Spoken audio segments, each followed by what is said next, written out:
Can't remember, when you're rolling dice, you have a 50-50 chance each time of getting heads and tails. But if you roll a bunch of them, it tends to look like, oh, that's a really poor standard distribution. It looks like a bell curve. It tends toward the center, and then you get oddballs out here that are called outliers. Because whatever you rolled previously doesn't affect your next roll. Each time you have a 50% chance.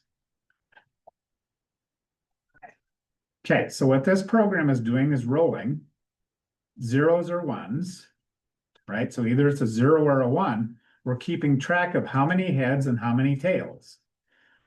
And you can't just divide 100 in half. It's not going to be 50-50 because each time you have a 50% chance, which means that you may have more heads one time and more tails one time. We're looking at how many times do we have heads at 47, 47 out of 100. How many times do we have tails at 47 out of 100?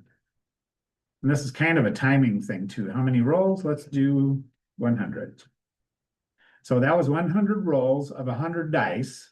And look at how long that took. Pretty fast, wasn't it? Our modern computers are very quick.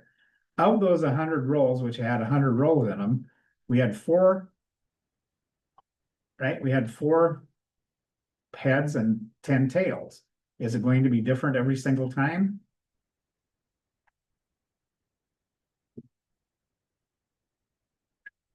No, we have 4 and 11 again. What's going on here? Oh, because we have the random.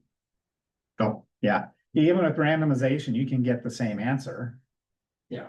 Yeah, even with randomization, you can sometimes get the same answer because every time you have a 50% chance of getting whatever, and it could line up that way again, but then it may never line up that way for another million years.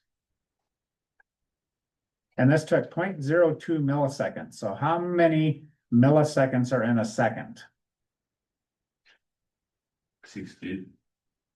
1 second? 1 second has That was like 60. 60. millisecond, millisecond. Million. No, it's 1,000. No. It's 1,000. There's 1,000 milliseconds. I don't know why it's milliseconds, it's 1,000. I just know that it's 1,000. I don't use milliseconds too often. Use it a lot in